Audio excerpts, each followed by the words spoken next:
up, it goes up one-third, one-third, one-third. I'm sure you all know. But anyway, so I'm thinking the assessable base now is probably pretty close to being at its ebb, and the debt is 1.6. 3% is a good number. Thank you. Thank you all. Thank you. Thank you. See. I know the reason I wanted him to come in was because I know we had a vote on this, and I know we voted 3%, but I know no votes are final, but I would like us all to be comfortable with what we're doing. That's really what it comes down to, okay? I think this is about I know we have the housekeeping issues that we have to go over. This is about the last other thing that we had, that we were conflicted about. I'm glad you brought it up.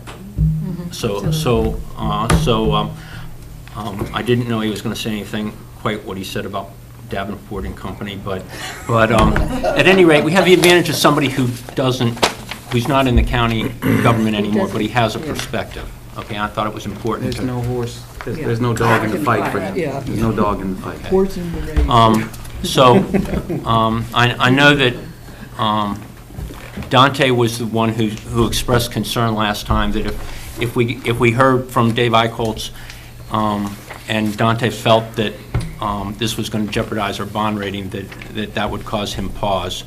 I think everybody else was pretty much, I could be wrong, maybe I misread it, but I think everybody else had their sort of positions. So, and I'm going to just, is there anybody who was inclined to change their position from the vote last time? Okay, Dante? I'm comfortable with what I heard. I'm comfortable with the reflection on this. I mean, I think there were really a couple of really good points that, bear consideration when we think about this. I think it's intellectually inconsistent to want a higher ceiling while we spent, I don't know, days, it seemed like, quibbling over the 1/10 of 1% of an increase to the cost of the size of government as a result of laying out a charter. I think that's intellectually inconsistent, my thinking that we would want to go the opposite direction with regard to being fiscally responsible as a county. I can't imagine, given that I think we're getting, some of us are getting too wired to a percentage as opposed to a hard number. When you look at hard numbers, there's absolutely no conceivable circumstance, not to say it's not possible, but it's not probable, where we're going to need to incur an additional $300 or $400 million in debt in any given year. I can't imagine that we do ourselves a disservice by writing a fiscally sound document that speaks very intelligently to perhaps how lean, efficient, effective, and functional government should be in the 21st century by voting in a cap that is fiscally as fiscally conservative as what we've done. I think that is to the taxpayers' benefit, and I think just about everybody at this table is a taxpayer and certainly can appreciate that. And just about anybody viewing this in this county is probably a taxpayer and would certainly appreciate that. So given, with all due respect to Davenport and with all due respect to Dave, I'm inclined to move forward with the 3% cap. I think it was very enlightening, and I should have thought about that. The guy from the financial institution is compensated with us taking on more debt as a county. So certainly it would not behoove him to have us have the ability to restrict his ability to get us into further debt and be compensated as a result of doing so. So that all being said, I'm not going to say those words, but that all being said, But then if he was a conflict of interest, why would he be sought out to ask for it? I didn't say that. Yeah, well. What I'm saying is, you're giving credit to Dave, and I'm not taking away anything that our county's fiscal people have told us, but they very clearly stated to us, what the projections are, what our debt percentages have been in our worst years, and they didn't even come close to where we are, and I think to where we would go. And I think it bears mentioning that bond counsel is in direct conflict with what we were told by our folks. Our bond counsel seemed to agree more with what we were being told by Rich just a couple of minutes ago, So that certainly says to me that there's some merit to what we've done with respect to being responsible fiscally and also being concerned about our debt rating. You know, I'm not sure, you know, why this letter came about, and especially I'm not sure if he understands what we're looking to do completely, because he mentioned very directly in the letter the pensions. Well, that number, were it to explode, has that, you know, that number, the pension number, when I say that number, has absolutely nothing to do with that cap because it's not affected by that. And because that percentage is a function of whatever size of the base is, the things that he's cautioning against sort of cure themselves by the fact that the assessable tax base would most probably be expanded to have caused a situation why to bring us to the point why we need that additional funding for Project X or Project Y.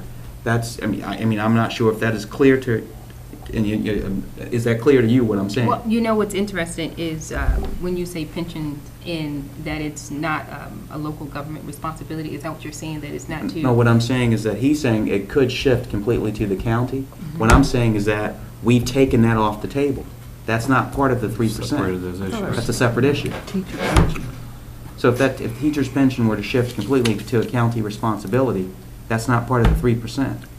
So their two letters are contradictory. Is that what you're saying? Because both of them mention.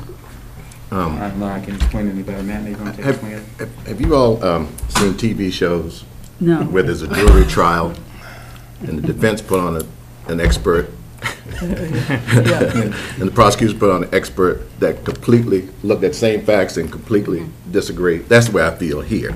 And they're all the experts, which is ironic. So what the jury does generally in that situation is use their common sense. That's what the judge advised them to do if they wipe out each other. So I am not in favor of the 3%. I've never been in favor of that. I agree with Dave. And I think it also, we need to remember that simply putting this cap on does not mean that the county is going to run right up to the maximum cap. It doesn't mean that at all. And you can look at the history of what they're doing. You see how fiscal conservative they are. You see the numbers. So they're not going to run up to 5%. So the question is, well, why do you want that 5% or 6%? Well, 6%, the state must have considered giving some reasons for why they settled on 6%. I don't know whether they thought that that was a high enough cap to give counties a lot of flexibility or what. But certainly, it doesn't mean, simply because we have that cap, that the county is going to spend at that level. The other thing is, I'm not sure how many of the charter counties are at the maximum. I mean, in their charter, they may have a cap of 6%, but how many of them, and some of them have been charter counties for a long, long time, how many of them are actually up to the 6%? I don't know. I suspect that not a lot of them, if any. Not if their assessable base keeps growing. Right. Like Montgomery. Right. Right.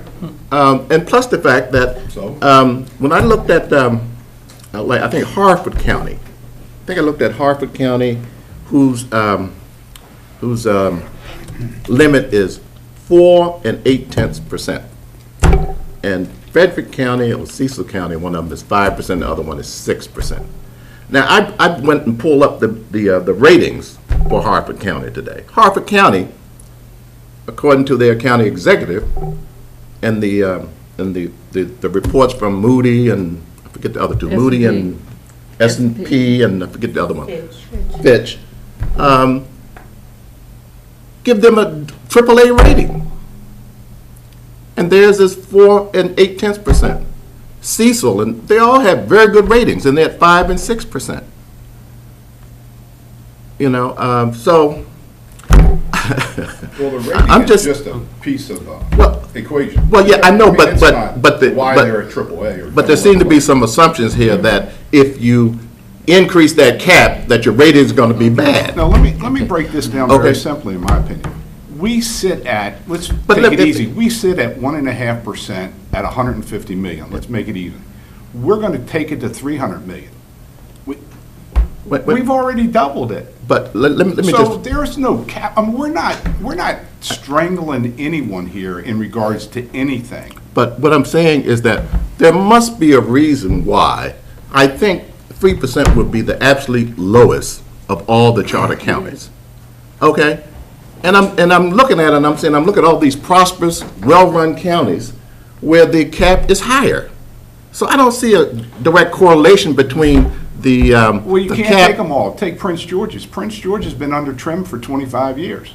Well, that's So, for that a creates very such a specific burden reason. for They've got them. a cap on their Taxes. on property tax. Revenue, right. Right, revenue. Right. You know, so that's a different situation. But that's what I'm saying. It's hard to sit here under the 7 or 8 charters and compare every jurisdiction to it because everything's Well, different. I understand that, but you can certainly draw So some we can look at conclusions ours. if you have, 10 out of 11 charter counties who have a cap of 4 and 8/10% up to 6, and you look at their ratings, you certainly can't conclude that if we do the same thing, that our credit rating is going to go down. Why were we so concerned as a body to hold the salaries that mean absolutely nothing in my case? Why were we worried about $100,000 when we're going to allow the county to issue an additional 240 to 80 million of debt? I'm not opposed to going to 3%, because neutral would be 1.5 to 2. But I don't understand, let's go back and revisit the salaries, and let's take the county exec to $500,000, and let's get the absolute best possible person to run the county then, if that's what we're gonna do. Why are we nickel and diming on one side and give a carte blanche $500 million, Well, I $250 mean, once again, it seems like you're making an assumption that they're actually going to spend at that level. Well, let me give you an example. When I got elected to represent Charles County, the state budget was $19.8 billion. Last year, the approved budget was close to $39 billion. That's $1 billion increase every year for 20 years straight. Guess what? We don't hold the lid on anything. It's just natural. It just happens. When it's there, the assessable base goes up, they get more money anyway. It's just the evolution. What's It's gonna happen natural anyway. and just happens? The growth occurs. Not the growth in necessarily jobs, not the growth in the size of the expenditures grows. You got 5 council people instead of 4, guess what? You got 1 other council person, that council person's got projects, right? That's just the way the system works. Well- I'm not opposed to that, but I'm saying we are increasing it from their 5-year projection going forward. Well, let me just conclude. To 3%. Let me just, Okay.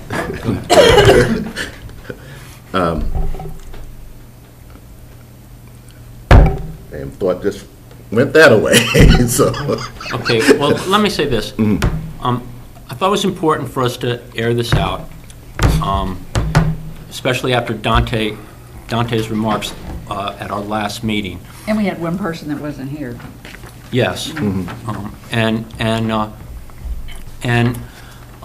know, I know we say no vote is a final vote. My guess, if Dante moves from abstaining, we could take another vote right now. I think we see which way the count goes on it. And I'm not sure there's much more we're going to do in terms of conversation that's going to move anybody one way or the other. Okay, is that fair to say? I think 4% should be considered. That's what you need. Okay, well, currently it's at 3%, okay? I'm gonna, Mr. Chairman, I'd like to make a motion that we hold it at 3%. okay. Is there a second? Second. Okay. Is there any discussion on that motion? I think we should consider, given all the information, the reasonable compromise is a 4%. It's not 3, it's not 5, it's right in the middle 4, and Winkler.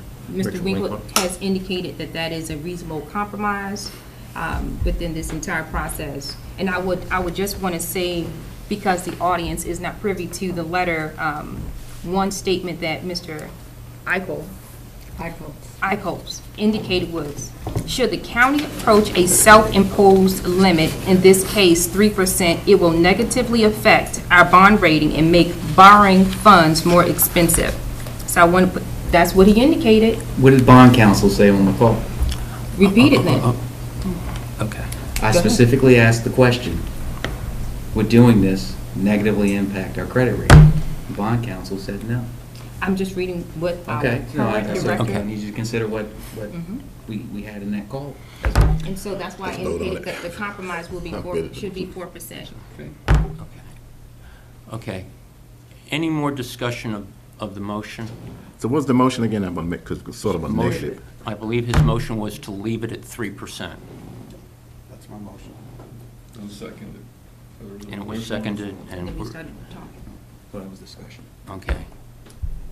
Does anyone have anything else they want to add to this? Okay. Then I want to call the question. All those in favor of Ernie's motion, let's do hands. 1, 2, 3, 4, 5. Okay. All those opposed? 1, 2, 3. Okay. The 5 has it. Ernie's motion carries. Yeah. Okay. Okay.